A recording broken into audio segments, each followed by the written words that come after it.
네, 3년째 계속되는 우크라이나 러시아 전쟁이 격화이릅니다. 우크라이나가 러시아 본토를 공습하자 러시아도 곧바로 우크라이나를 기습 공격했습니다. 자, 러시아부터 좀 짚어보겠습니다.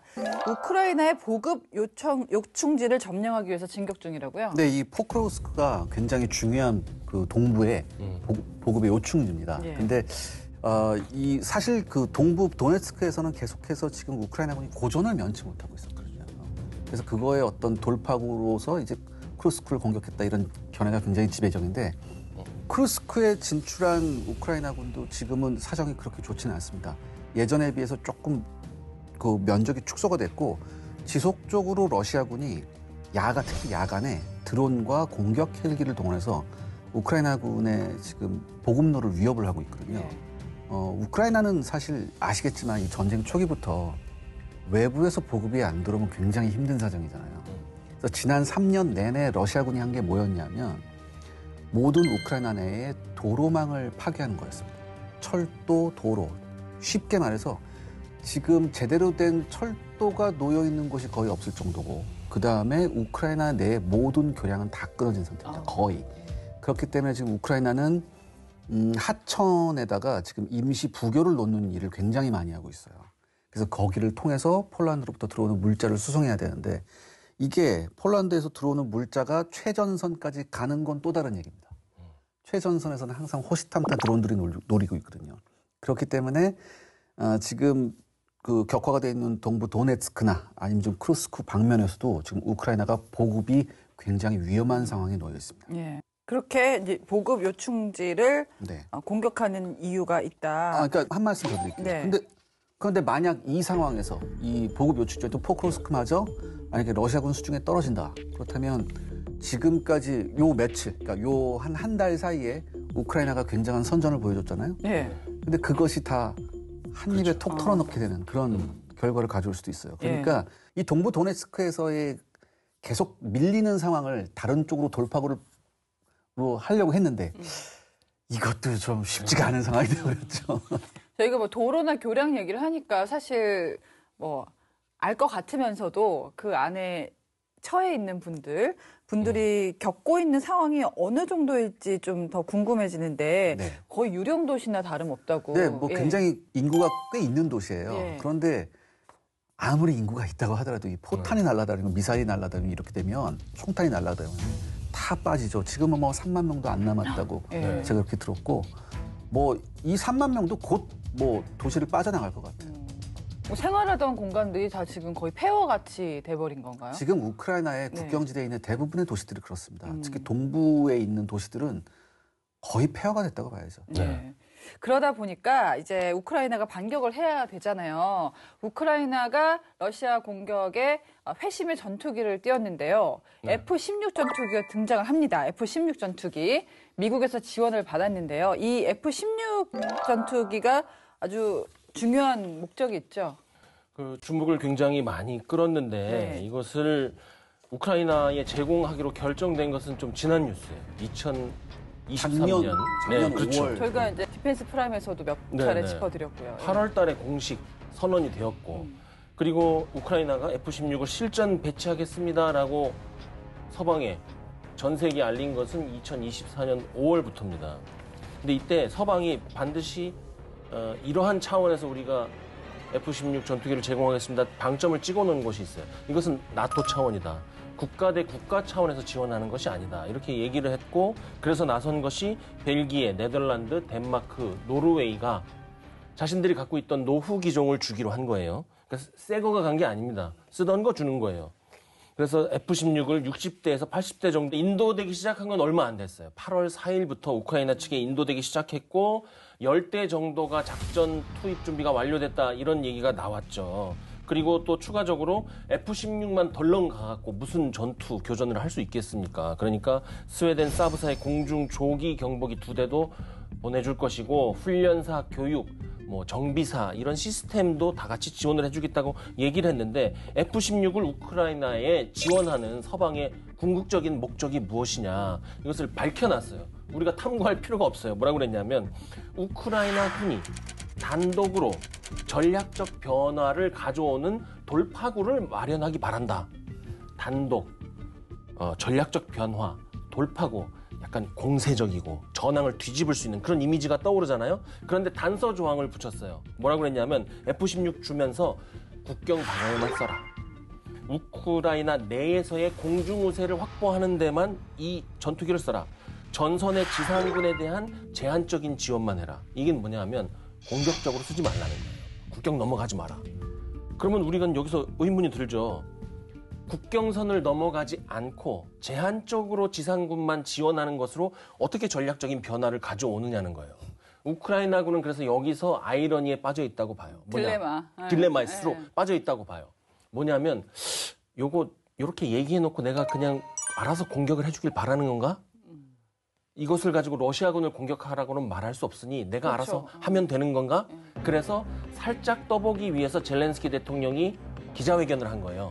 뭐라고 그랬냐면 우리가 F-16 전투기로 미사일 10기 중에 5기, 이란제 드론 81대 중에 한 60대 파괴를 했습니다. 방어적 목적으로 썼습니다 하고 살짝 흘려요. 그리고 이제 서방의 반응을 보고 있는 것이죠. 그런 와중에 젤렌스키가 좀 더 F-16 전투기를 적극적으로 활용하려는 그러한 속셈을 갖고 있는 와중에 이번 F-16 전투기가 바로 똑 한 대 떨어졌잖아요. 원인 불명 격추됐습니다. 그런 바람에 F-16을 적극적으로 활용할 수 있는 그런 기회를 놓치게 됐다. 그 점은 조금 우크라이나 입장에서는 뼈 아프겠죠. 저는 보니까 양쪽이 다 간을 보는 느낌도 좀 있는 게 서방 세계도 자기가 적극적으로 개입할 수도 없고 그렇다고 계속 연루될 수가 없잖아요. 이 그렇죠. 전쟁에. 네. 그러다 보니까 F-16을 주면서 네. 야, 너네들이 좀 알아서 해봐. 명분을 주는데 그렇다고 해서 러시아를 공격해 이렇게 말할 수도 없는 그거예요. 예. 네, 맞아요. 누가 먼저 가려운 데를 긁느냐의 그 차이인 것 같은데 네. F-16 전투기는 우리에게도 아주 익숙한 그 기종인데 어떤 특징을 갖고 있습니까? 이번에 우크라이나에 준 것만 한번 우리가 따져보자면 첫 번째 전술핵이나 대형 탄두를 탑재할 수 없게 해놨어요. 그 뜻은 공대지 전투의 그 어떤 F-16만의 뛰어난 그 성능을 발휘하지 못하게 제한을 줘놨고 그 대신 전자전 능력이 크게 업그레이드된 기종을 줬단 말이죠. 이쯤에서 우리가 지금까지 F-16 전투기를 갖고 여러 가지 대화를 나눴잖아요. 생각해 볼 수 있는 문제는 이거예요. 우크라이나가 이 공군력을 지상전의 승리로 연결할 수 있는 전략적인 세팅 능력이 있느냐. 공격 전투기를 적극적으로 전장의 핵심으로 운영해 본 적이 없잖아요. 그 경험이 없는 상태에서 제대로 활용을 하겠느냐. 80대가 간들. 두 번째는 뭐냐면 F-16의 부분적인 전술적인 성공을 정책이나 전략에 영향을 미칠 수 있는 그러한 성과로 바꿀 수 있는 작전술적인 능력이 있느냐. 이것이 궁금한 것이고. 세 번째는 F-16을 주긴 줬어요. 이것을 우크라이나군이 단독으로 지속 운용할 수 있는 작전 지속 능력, 군수 정비 보급 능력이 있느냐 이거죠. 또 하나, 훈련받은 지휘, 관제, 조종, 정비 인력이 있느냐인데 지금 알려진 바로는 F-16을 당장 조종할 수 있는 조종사가 6명입니다. 조종사를 양성하는데 굉장히 많은 시간이 걸리지만 단기간 내에 전술적인 과업을 수행할 수 있는 조종사를 키우는 데는 최소 2년이 필요해요. 그러니까 지금 이미 전투기 준다고. 전쟁이 3년째인데. 그러니까 지금 되지가 않는 거죠. 예. 마지막으로 무엇보다 우크라이나가 잘 짚어주셨어요. 국경 방어만 하고 참겠느냐 이거죠. 내 손에 창이 들렸는데 집안에서 그것만 들고 가만히 쥐고 있겠냐는 거죠. 밖으로 나가서 찔러보지 않겠느냐. 이러한 우려가 사실은 전쟁을 연구하는 사람들 뇌리 속에 깊이 자리 잡고 있습니다. 그러다 보니까 젤렌스키 대통령이 미국에 계속 지원해달라라고 얘기를 하는 거잖아요. 특히 F-16 같은 경우에는 러시아 내부를 공격할 수 있게 아예 허용을 해달라. 근데 미국도 사실 굉장히 부담스러운 얘기인데 그만큼 F-16을 게임 체인저? 중요하게 생각하는 걸까요? 이번 러시아 우크라이나 전쟁에서 게임 체인저가 굉장히 많이 나왔습니다. 뭐만 주면 게임 체인저. 게임 체인지는 언제 되는 이건 건가요? 그러니까 특히 우리나라 언론이 굉장히 심했는데 이건 네. 뭐냐면 전쟁을 게임에서 배운 거거든요. 저는 이렇게 생각해요. 이게 F-16 아까 줬잖아요. 네덜란드가 갖고 있는 F-16 같은 경우는 어떤 기종이냐면 F-16 블록 15예요. 블록 15는 F-16 시리즈 중에 가장 많이 생산되는데 이게 대부분 80년대 나왔습니다. 그러니까 지금 F-16 블록은 70까지 나왔죠. 근데 15예요. 그나마 블록 15를 20으로 업그레이드를 한번 했어요, 네덜란드가. 근데 네덜란드가 줬잖아요. 네덜란드가 작년에 줬는데 묘합니다. 왜? 네덜란드는 자기가 갖고 있는 F-16을 한번 수명 연장을 했어요. 그리고 그 수명 연장의 만료 일자가 2023년이었습니다. 이미 지나버렸네요. 예, 그러니까 만료된 걸 준 거예요. 기골 보강 만료된 거. 그거 약간 상도에 어긋나는 유통기한 다 된 거를 이렇게 주는. 우리 입장에선 그런데 우크라이나 급하잖아요. 네. 그러면 야 F-16을 줘 네덜란드가 그래 줄까 이거 이렇게 한 거죠. 그럼 야 이거 좀 그렇지 않니? 싫으면 말고 어떡하겠습니까? 받아야지. 걸어주세요. 전쟁하고 있는데요. 그다음에 이걸 생각해봐야 돼요. 우크라이나가 그 작년에 그 반격 실패하면서부터 그 계속해서 지금 고전을 면치 못하고 있는데 여기에 굉장히 큰 게 뭐냐면 러시아군이 지금 뭘 쓰고 있냐 활공 폭탄을 쓰고 있습니다. 활공 폭탄. 네, 그러니까 그냥 폭탄인데 그냥 이렇게 떨어뜨리는 게 아니라 폭탄에 날개가 달려 있어요. 그래서 굉장히 멀리 정확하게 떨어져요. 이거에 어마어마한 피해를 지금 우크라이나가 보고 있습니다. 근데 지금 우크라이나 공군력은 거의 붕괴 상태예요. 그렇기 때문에 지금 방공 능력이 있는 특히 멀리서 좀 중거리 공대공 미사일을 발사할 수 있는 이런 전투기가 필요해요. 그런데 이제 네덜란드가 제공한 이 F-16이 한번 블록 20으로 업그레이드 했거든요. 블록 20으로 업그레이드 하면서 에임 120이라는 중거리 공대공 미사일을 사용할 수 있습니다. 그래서 이런 것 때문에 했는데 근데 궁극적으로 아까 방금 전에 남 박사님께서 말씀하셨듯이 이게 절대 게임 체인저가 될 수 없습니다. 첫 번째, 굉장히 좋은 지적을 하셨어요. 우크라이나는 지금까지 러시아제 전투기를 썼잖아요. 전혀 다른 서방제 전투기를 쓰는 거예요. 그럼 이게 기종전환이 굉장히 느립니다. 1년, 2년 터무니없습니다. 그다음에 두 번째, 조종만 하면 되나요? 정비를 해야 될 거예요. 정비는 더 어렵습니다. 특히 F-16 같은 서방제 전투기는 중요한 게 뭐냐면 소프트웨어 업그레이드. 이 소프트웨어를 어떻게 업그레이드하고 이 소프트웨어를 계속해서 오류를 잡아내고 소프트웨어 정비를 해야 되거든요. 이거에 과거 러시아제 전투기를 쓰는 정비요원들은 굉장히 취약합니다. 이게 엄청나게 취약해요. 또 하나가 있어요. 가장 결정적인 건데 F-16을 잘 보면 F-16은 에어 인테이크라고 하죠. 공기 흡입구가 동체 아래에 있습니다. 굉장히 독특하죠. 동체 아래에 있는데. 그런데 이 에어 인테이크에는 이물질이 들어가면 안 돼요. 그래서 F-16을 서방에 있는 아주 좋은 정비가 잘 된 비행장에서 운용하는 건 문제가 없습니다. 근데 문제는 뭐냐? 지금 우크라이나는 대부분의 공군 비행장이 다 박살이 났거든요. 그래서 지금 우크라이나는 어디서 출격시키느냐? 이거를 가니 비행장에서 출격시켜요. 이 가니 비행장의 활주로 상태는 그렇게 좋지가 않습니다. 그렇다면 자칫 여기서 굉장히 거친 환경에서 F-16을 운용하다가 문제가 생길 수 많이 있거든요. 저는 이번에 F-16이 하나 추락을 했는데 이 추락이 여러 가지 원인이 지금 나오거든요. 저는 어떻게 보냐면은 이 정비 소요의 문제, 그다음에 항공기 운영하면서 이 거친 환경에서의 문제가 작용하지 않았을까 저는 그렇게 한번 추측해봐요. 그럼 만약에 F-16이 우크라이나 러시아 전쟁의 게임 체인저다라고 헤드라인을 뽑은 언론사가 있다. 네. 저는 이렇게 뭐라고 바꾸시겠어요? 저는 이렇게 하고 싶습니다. 전쟁은 게임 속에서 해야 돼요. 이건 맞아요. 하지만 전쟁을 게임에서 배우면 안 됩니다. 전쟁을 게임에서 배우지 말자. 지금 우크라이나 같은 경우에는 이제 러시아 남서부죠. 쿠르스크에서 지상전을 벌이면서 압박을 하고 있습니다. 사실 그 전쟁 초반을 생각해 보면 우크라이나가 러시아 본토를 공격한다는 거는 상상하기 힘들었거든요. 그 당시에는 군사적으로 어떤 의미가 있을까요? 우크라이나가 이번에 시도한 것은 작전 용어로는 전술적인 과업이라고 얘기해요. 기습 돌파입니다. 기습 돌파라는 것은 일단 전술적인 효과를 내기 위한 것이죠. 이러한 전술적인 효과를 내야만 하는 작전의 단계를 뭐라고 하냐면 공세 이전의 단계예요. 공세 이전? 그러니까 본격적으로 공격을 시작하려고 하거나 아니면 수세였던 입장을 바꿔서 역습으로 전환할 때 이러한 기습 돌파를 하는 것이죠. 그런데 여기서 집어볼 것은 쿠르스크가 과연 러시아의 약점이 맞았는가? 약점을 공격해야 공세 이전이 되는 거거든요. 두 번째는 우크라이나군이 충분하고도 과감한 공격을 했는가? 과연 이게 기습 돌파가 맞는가라는 문제가 있는 거예요. 기습은 했죠. 그러나 돌파를 해냈는가? 그런 문제가 있고 세 번째는 그렇게 하여서 전장의 주도권이 우크라이나군에게 지금 넘어갔는가의 문제. 네 번째는 이후에 우크라이나군이 원하는 시공간에서 교전을 러시아군에게 강요할 수 있을 것처럼 보이는가? 이 네 가지 다 봤을 때 어느 것도 지금 달성이 안 됐잖아요. 특히 첫 번째 같은 경우는 저도 이렇게 생각하거든요. 허점인가? 허점이라기보다는 허술한 곳이고 그렇죠. 허술한 곳이 허점은 아닙니다. 그렇죠. 그다음에 지금 남 박사님께서 말씀하신 네 가지를 종합해보면 저는 이렇게 생각돼요. 도대체 왜라는 의문을 지울 수 없거든요. 지금 우크라이나군 병사들의 평균 연령이 43살이에요.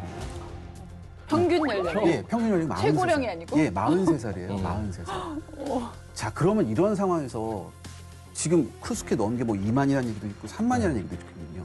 그럼 굉장히 아껴놓은 예비대라고 생각하거든요, 저는. 아니면 여기저기서 빼왔을 수도 있고. 이렇게 소중한 인적 자원을 여기에 무슨 목적으로 왜 넣었을까 굉장히 저는 의문스럽거든요. 근데 그것을 하나하나 풀어보면 사실 이래요. 네. 쿠르스크는 러시아의 허점이 아니에요. 쿠르스크는 허술한 거다. 네, 그 중심부에는 인구 45만밖에 살고 있지 않은 러시아의 입장에서 보면 거의 퇴보해 가고 있는 지방의 작은 도시예요. 굉장히 낮은 성장률로 보이는 저개발 변경 도시 중에 하나고 쿠르스크에서 모스크바로 갈 수 있는 길이 뚫렸다, 뭐 과감한 결단이다, 역사적인 순간이라고 얘기하는데 400km를 가야 맞아요. 되는데 중세 시대부터 얼마나 많은 방어벽이 설치돼 있는데요. 아, 거기까지 중세 시대? 못 가요. 네. 왜냐하면 중세 시대에 유용했던 루트나 지금이나 그 루트 자체는 변하지 않았거든요. 슬라브족이 들어갈 때나 아니면 몽골족이 들어올 때나 거기 수없이 다녀서 러시아는 여기에 어떻게 하면 방어를 잘할 수 있는지 너무나 잘 알아요. 그러니까 쿠르스크 들어왔을 때 대응을 안 한 것은 지금 안 해도 돼. 거기서 한번 녹아봐. 그렇죠. 이거거든요. 더군다나 만약에 한 15만에서 20만이 들어와서 민다 이러면 생각해 볼 만한데 달랑 2만이거든요. 이걸 도대체? 제가 디펜스 프라임을 봐야지 이게 진실을 아는구나. 이거 처음 뉴스 나왔을 때부터 얘기를 하고 싶었어요. 예. 저는 그랬거든요. 사실. 그러니까 한 이유 중에 하나는 그것도 있는 거잖아요. 우크라이나군이 들어가자마자 돌파를 하려면 돌파의 다음 단계가 사실 그렇죠. 돌파구 확장이 중요하잖아요. 돌파를 하면서 소위 얘기하는 공격 템포가 다 사라졌어요. 근데 그래도 젤렌스키 대통령이 뭔가 이 본토 뭐 허술하다고 얘기하셨지만 거길 들어감으로써 얻는 이득이 있으니까 이런 그 공격을 하지 않았겠습니까? 왜냐하면 아무리 작은 군사적 전술적인 성공이라도 그것이 정치적으로 작전적으로 뭔가 디자인된 계획에 의해서 확장되면 충분한 효과를 낼 수 있어요. 어떤 디자인을 갖고? 일부 지역, 쿠르스크 지역을 확보함으로써 여기에서 우리가 서방에서 도와준 무기를 가지고 새로운 돌파구를 마련했습니다. 이걸 가지고 성과를 냈다. 그렇죠. 젤렌스키 대통령은 이것을 가지고 하나의 정치적인 선언을 하려고 했던 거예요. 아니면 딜을 하려고 했던지. 그런데 불운이 하나 닥쳤죠. 전 세계의 관심이 지금 어디에 쏠려 있습니까? 이스라엘과 중동의 이란 그 쪽에서. 5차 전쟁이 일어난다, 뭐 거기에 쏠렸고 두 번째 뉴스는 어디에 쏠렸습니까? 미 대선에 쏠렸잖아요. 그러니까 이 전략적으로 이것을 확대할 수 있는 기회를 놓치게 된 것이죠. 저는 또 이것도 좀 짚어보고 싶어요. 크루스크 들어가면서 거기에 무슨 뭐 러시아 송유관 계측기가 있기 때문에 뭐 이걸 뭐 어떻게 된다 이런 얘기했거든요. 전 언론에서 그런 얘기가 나오는 거 보고 좀 놀랐거든요. 예를 들어서 만약에 러시아에서 저기 서유럽으로 들어가는 그 가스관을 또 건드리게 되면 어떻게 될까? 왜냐하면 이미 저기 노르드 스트림 있었으니까. 건드렸다고 이게 밝혀져서 이제 발칵 뒤집어졌잖아요. 그렇죠. 예. 근데 또 여기서 또 이래? 이 계측기를 건드렸으면 진작에 건드렸을걸요. 제 생각에 가자마자 파괴하던지 했을걸요. 근데 지금까지 그런 거 없잖아요. 그렇죠. 도대체 왜라는 질문이 계속 나오는 거죠. 왜? 왜? 왜 들어갔냐? 젤렌스키의 목표는 그러니까 애초부터 영토 점령이나 러시아군 경멸과 같은 군사적인 목적으로 들어간 것이 아니었다. 군사적으로 그것이 의미가 있지만 그 뒤에 다른 목적이 있었다. 그것은 뭐냐면 국제사회하고 방송 매체에 꾸준히 뉴스거리하고 이슈를 던져야 지속적으로 무기를 지원받을 수 있고 장비를 보충받을 수 있는 거예요. 아까 말씀하신 것처럼 스스로 전쟁을 지속할 능력이 없기 때문에 이것은 뭐냐 하면 인기가 없으면 전쟁을 지속할 수 없는 인플루언서 정치의 비극이자 한계인 거예요. 전쟁 국면의 모든 자원을 지금 서방 세계에 의존할 수밖에 없잖아요. 서방 세계에 당신들이 준 무기가 이렇게 쓰였습니다. 보십시오. 사실은 이런 목적이 더 컸던 거죠. 제가 그래서 두 가지를 말씀드리고 싶어요. 저도 동의하는 게 젤렌스키가 제일 무서워하는 게 무관심 같아요. 원래 또 연예인 출신이고. 네. 젤렌스키에 대한 평가가 극과 극으로 엇갈리잖아요. 그런데 젤렌스키라는 사람이 놓인 위치에 대한 생각을 우리가 해보면 알 수 있는 것이죠. 전시 위기 상황에 국가 지도자가 세계를 향한 지원을 요청할 때는 명성과 평판이라는 게 있어야 돼요. 예를 들어서 2차 세계대전 당시에 처칠이나 아니면 드골과 같은, 그러나 젤렌스키는 그러한 명성과 평판이 없는 채로 전쟁이 났고 이미 위기 상황 하에서 그 명성과 평판을 얻어가야 되는 거잖아요. 아, 얻어가야 되는 거예요? 그렇죠. 예. 그런데 그 명성과 평판이라는 게 하루아침에 만들어지는 것이 아니기 때문에 이러한 결정적인 국면이나 하나의 이미지를 만들어가는 거 외에 다른 방법이 없는 거죠. 그렇죠. 이번에도 같은 상황이라는 건데 러시아 반응을 보면 알잖아요. 그렇죠. 이게 실익이 누구한테 있는 건지. 지금 실익은 러시아에게 갔죠. 러시아가 어쨌든 반격을 받은 건데 네. 뭐 전혀 동요가 없나요? 지금 현재로서는 수싸움에서 결과적으로 러시아가 이긴 게 확실합니다. 맞아요.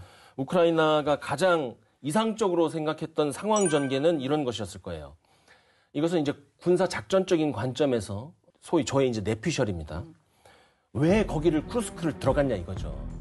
아무 목표도 없이 들어갔을 리는 없고 뭔가 군사 작전적으로는 그 참모들은 계획을 만들어서 들어갔을 거란 말이죠. 그래서 우크라이나 군이 쿠르스크를 점령했을 때 이것을 서쪽 측방에서 역습을 하기 위해서 러시아 예비군들이 들어올 것이라고 예측을 했을 거예요. 당연히 쿠르스크를 회복하기 위해서. 그렇죠. 모스크바 쪽에서 군대를 뺏어 올 것은 아니고 동쪽에서 뺏어도 올 것이 아니고 그러면 어디서 오느냐? 서쪽에 있는 예비가 올 것이죠. 그래서 이 부대가 넘어오려면 세인강이라는 이번에 그 우크라이나가 갑자기 다리 세 개 폭파한 그 강이 있습니다. 그 강을 넘어서 러시아 38번 도로가 거길 지나가요. 그 도로를 타고 들어와서 어딘가에 역습을 하기 위해서 집결하려고 했을 거라고 가정을 세웠을 거예요. 네. 그때 그 세인강의 다리 세 개를 폭발을 하고 우크라이나 예비 부대를 집어넣고 서방으로부터 받은 에이테크임스 미사일과 이번에 새로 10대가량 전투 출격 준비가 된 F-16을 가지고 포위 소멸, 경멸을 하려는 계획을 갖고 있었을 겁니다. 그런데 이게 왜 안 됐느냐? 러시아군이 아무 대응을 안 하는 거예요. 쿠르스크에 대해서. 그래? 좀 더 해봐. 그러면서 사람들만 빼고 그다음에 미사일하고 전투기 가지고 계속 폭격해서 숫자를 줄였죠. 드론 가지고 계속해서. 그래서 실제로 전투에 투입된 실전 요원들이 대략 10,000명 정도 됐을 것으로 판단을 하는데 지금 6,000명에서 9,000명이 벌써 전사했다고 얘기를 하고 있어요. 자, 우크라이나 러시아 전쟁은 현대전의 복합적인 양상을 아주 총집합적으로 보여주는 전쟁인데요. 특히 로봇 전쟁의 시대를 열고 있습니다. 우크라이나가 최전선에 이른바 로봇계를 투입했다고 합니다. 어떤 전략일까요? 디파고에서 알아봅니다.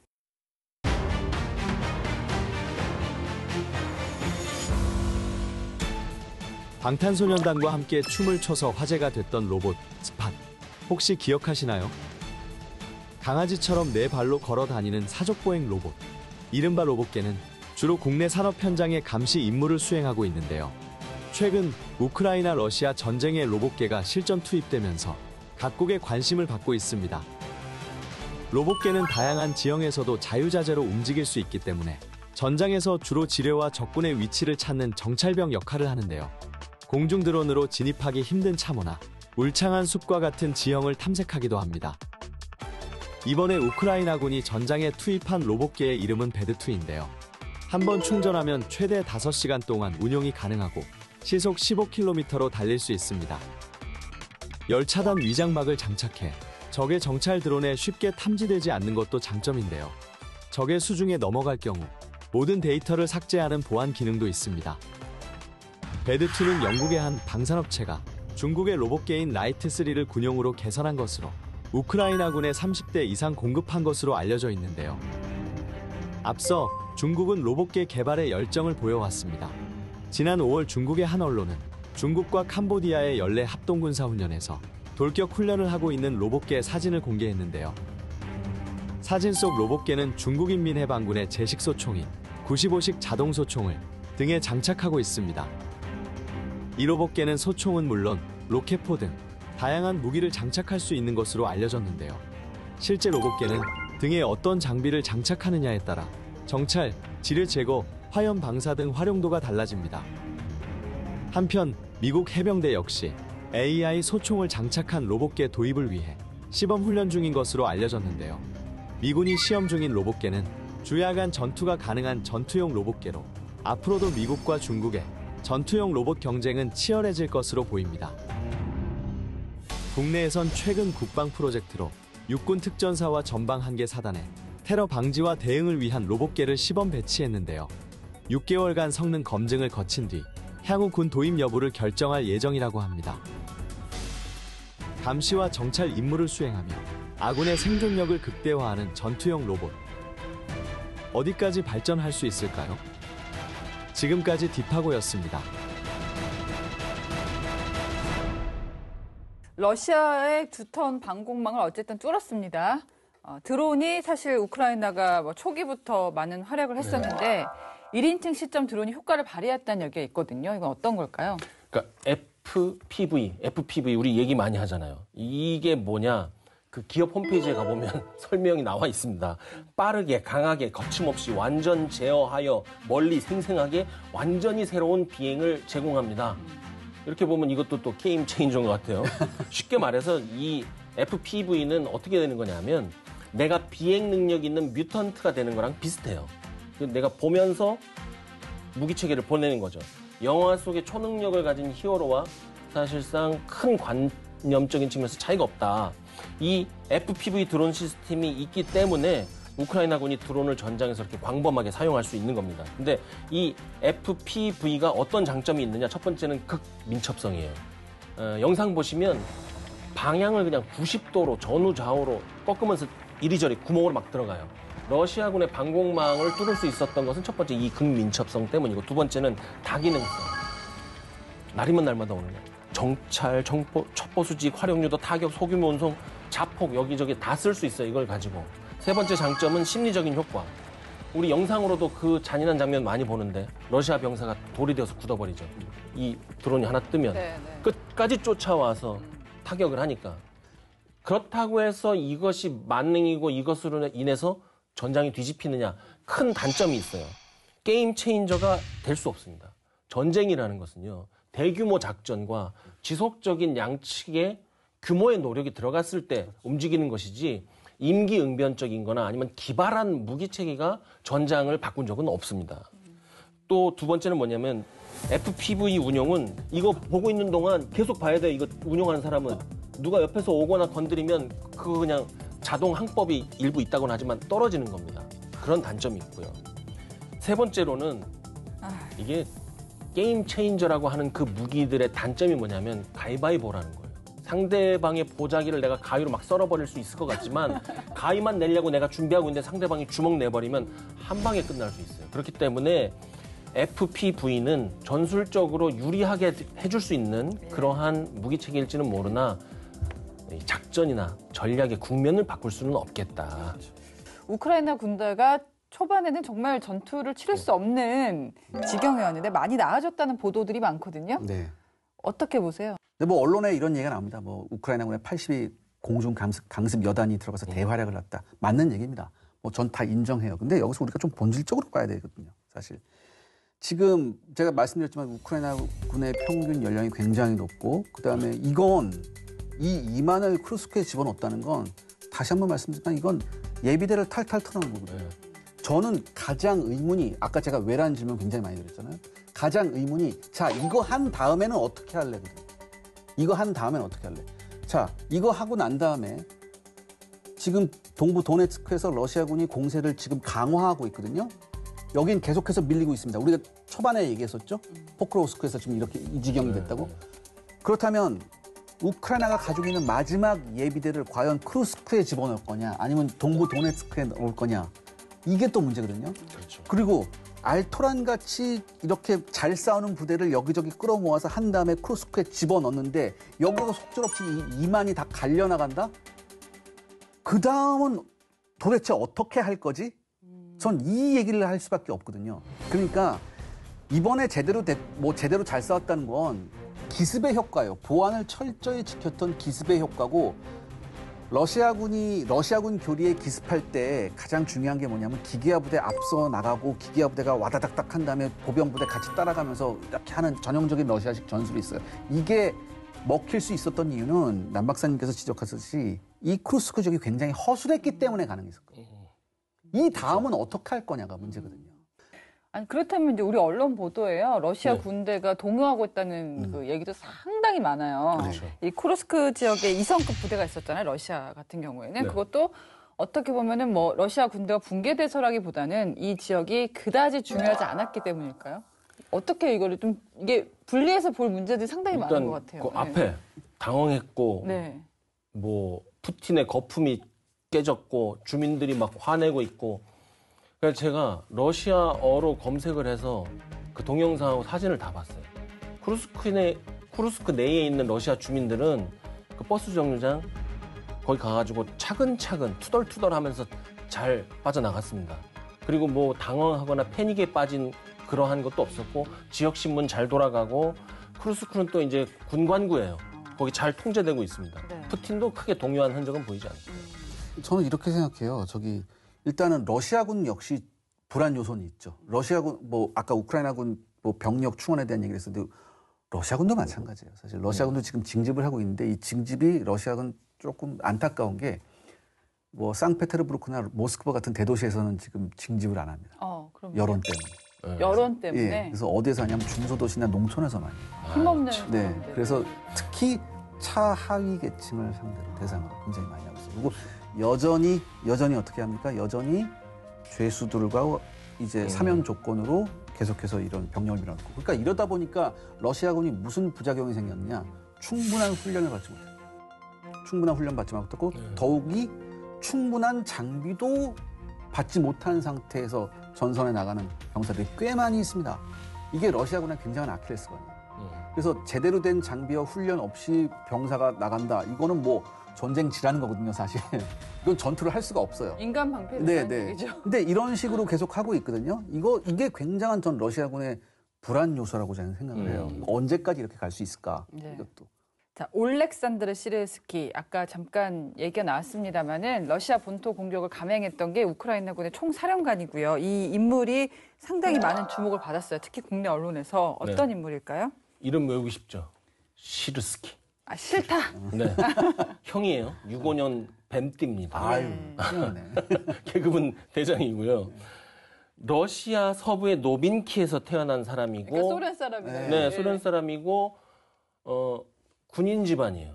그냥 보통 군인 집안이 아니고 친할아버지는 적성 훈장을 받은 영웅입니다. 소련 영웅. 뼈대 있는 집안. 그럼요. 통뼈 집안이에요. 그렇죠. 외할아버지는 독소전 중에 전사하셨어요. 그러니까 이런 집안에서 본인 자신도 모스크바 군사학교를 나온 엘리트에다가 또 포병이에요. 옛날에 소련 하면 포병이었거든요. 그렇죠. 네, 타고난 장군이 될 기본 조건을 갖추고 성장했는데 소련 사람이고, 근데 지금 소련 사람이란 건 지금 러시아 사람이라는 거잖아요. 부모님 지금 러시아에 살아요. 그런데 아들은 우크라이나군 총사령관이다. 이거 약간 우리로서는 이해 안 되는. 그럴 수가 있나요? 부모님이 인터뷰도 하는데 부모님 뭐라고 그러냐면 나 한 번도 이렇게 성장하거나 본 적 없다. 우리한테 자꾸 오지 마라. 우리나라를 치면 요즘 연 끊은 지 오래됐다. 그렇죠. 이산 가족 뭐 이런 거 비슷한 거예요. 이 사람이 2014년 소위 우리가 얘기하는 돈바스 전쟁 때는 도네츠크 작전구의 시의 책임지휘관이었어요. 작전적으로 대실패를 했습니다. 그래서 거의 지는 해가 되고 있었어요. 그런데 반전 여기서 젤렌스키가 2019년 5월에 취임하자마자 시르스키를 우크라이나 지상군 사령관으로 전격적으로 발탁을 합니다. 그러면서 2022년에 키우 방어작전, 중북부의 하르키우 역습작전, 2023년에 동부 바흐무트 방어작전에 어쨌든 명목상의 총지휘관이 되면서 명성을 얻었죠. 그런데 작전 스타일이 어떠냐? 희생을 두려워하지 않는, 사람의 희생 같은 것을 생각하지 말고 작전의 목적만을 오로지 바라보는 전형적인 소련 스타일. 그리고 별명이 바흐무트 도살자예요. 도살자요? 도살자. 근데 이제 서방에서 만들어 놓은 그 프레임이 뭐가 있냐면 첫 번째는 군내에서 인기가 없다. 야전 지휘관들이 너무 싫어한다. 그리고 소련 장군이라는 별명이 있다. 네. 두 번째는 병들 사이에서 제네랄 200이라고 불린다. 그래서 200은 뭐냐 하면 군사 업무에서 영현 처리라고 전사자를 예우하는 그 분야가 있는데 그게 200이에요, 번호가. 근데 우리가 병사들이 많이 죽는데. 생각해 볼 필요가 있어요. 부질없는 소문입니다. 평판이라는 것은 한 번 성공하면 반대로 확 뒤집혀요. 그렇겠죠. 한 군데서 실패하면 완전 죽일 놈 되는 거고요. 그리고 위기 상황 하에서 누가 뭐라고 하든 내가 여기까지 어쨌든 대장으로 컸잖아요. 그럼 여기서부터는 내가 알아서 내 방식대로 가는 겁니다. 장점을 강화하는 것밖에 다른 방법이 없어요. 소문 평판 쓰고 뭐 인심 베풀고 선정을 베풀고 필요 없습니다. 가는 거예요. 지금 시르스키가 그걸 가기 때문에 젤렌스키가 계속 데리고 있는 거예요. 안 자르고. 우크라이나는 탄도미사일 개발에 성공했다고 대대적으로 선전하기도 했습니다. 미국을 비롯한 서방은 장거리 미사일을 지원했지만 러시아 본토 공격을 금지하고 있는데요. 미사일 사용 제한을 풀기 위해서 이런 걸 공표를 한 건지 아니면 실제 개발했을 가능성이 있는지 짚어봐야 되겠는데요. 탄도미사일 이게 세상 무슨 의미가 있는지 이제 와서 그다음에 우크라이나는 그러면 미사일이 없어서 지금 탄도미사일을 자체적으로 개발하겠다고 하는 건지 이게 궁금하실 거예요. 미사일 있잖아요. 미국하고 영국에서 무려 에이테크임스하고 스톰 섀도우를 줬어요. 그런데 탄도미사일을 자체 개발하겠다고 하는 거는 이걸 맘대로 못 쓰게 하기 때문이죠. 서방에서 뭐라고 그랬냐면 방어용으로 이 미사일을 쓰라고 했어요. 근데 미사일이 방어용 공격용이 따로 있습니까? 그냥 적에 대해서 쓰면 공격용이 되는 거잖아요. 그래서 미사일은 상당히 묘한 무기 체계거든요. 어떻게 보면 좀 훨씬 더 공세지향적인 무기죠. 그렇죠. 근데 그것을 러시아에다 쓰고 싶은데 서방에서는 자신들이 준 무기를 갖고 러시아에게 쏘면 자신들이 쏜 것이랑 마찬가지일 수도 있잖아요. 해석하기에 따라서. 그렇죠. 사실은 그게 겁이 나는 거죠. 그런데 탄도미사일이 궁극적으로 왜 지금 이 상황에서 우크라이나에 필요할까? 그것은 생각해 볼 필요가 있다고 생각해요. 군사적으로는요, 러시아의 미사일이 아까 말씀해 주신 그 드론과 함께 비대칭 무기가 돼버린 거예요. 미사일이 양쪽에 다 있으면 비대칭이 아닌데 지금 미사일을 러시아만 실컷 갖다 쏘고 있잖아요. 그러니까 이 비대칭 때문에 미쳐버리겠는 거예요. 그러니까 이것을 해결하기 위해서. 두 번째는 정치적으로 러시아가 지금 핵카드를 계속 만지작거리잖아요. 우크라이나는 핵이 없어요. 하지만 이 얘기는 할 수 있는 거죠. 우리 탄도미사일 생기면 핵 미사일은 아니지만 니네 핵시설에 우리 미사일 쏘면 핵미사일 된다. 사실은 이 얘기를 하고 싶은 거라고 생각을 해요. 그래서 이 미사일을 서구가 러시아 영토에 쏠 수 있도록 허락해 주느냐 안 해주느냐 이것을 지켜보는 것도 하나의 중요한 포인트가 될 것 같습니다. 우크라이나가 또 이런 발표를 했거든요. 드론과 미사일을 결합한 신형 무기를 실전 배치하겠다. 실전 배치했다. 라고 발표를 했습니다. 이건 또 어떻게 봐야 될까요? 근데 전 이렇게 생각해요. 뭐 드론과 미사일을 결합한 것보다 뭐 탄도미사일이다.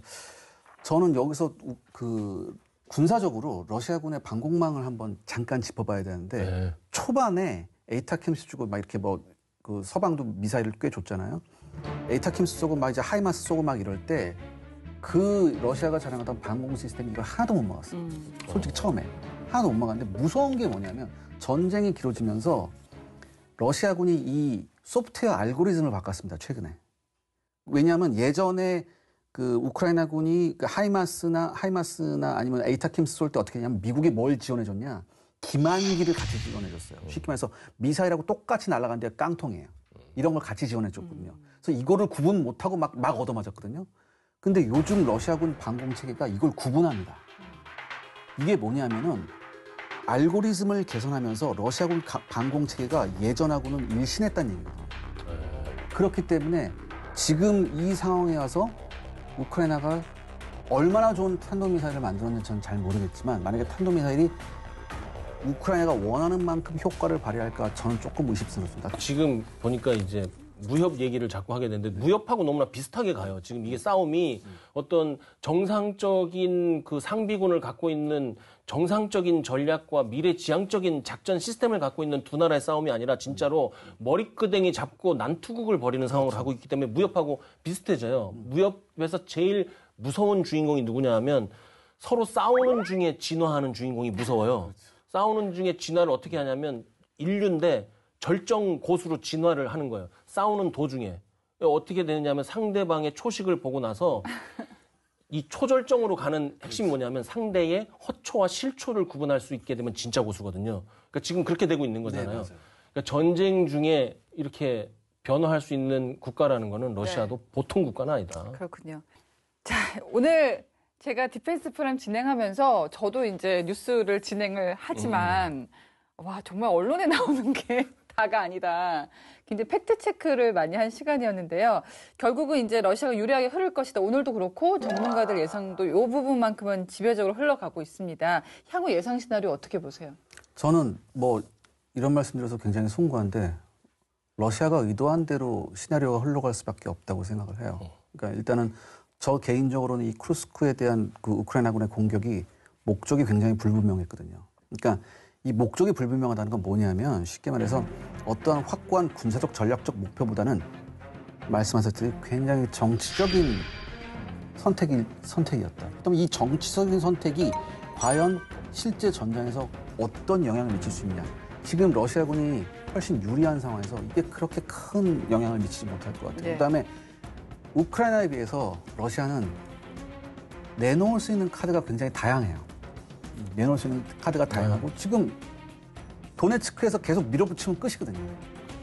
그러니까 단 하나에 가지고 있는 이 조커를 어떻게 쓰느냐가 우크라이나한테는 굉장히 고민이었는데 이 조커를 허무하게 써버린 거 아닐까. 전 그런 생각이 자꾸 들어요. 남 박사님은요?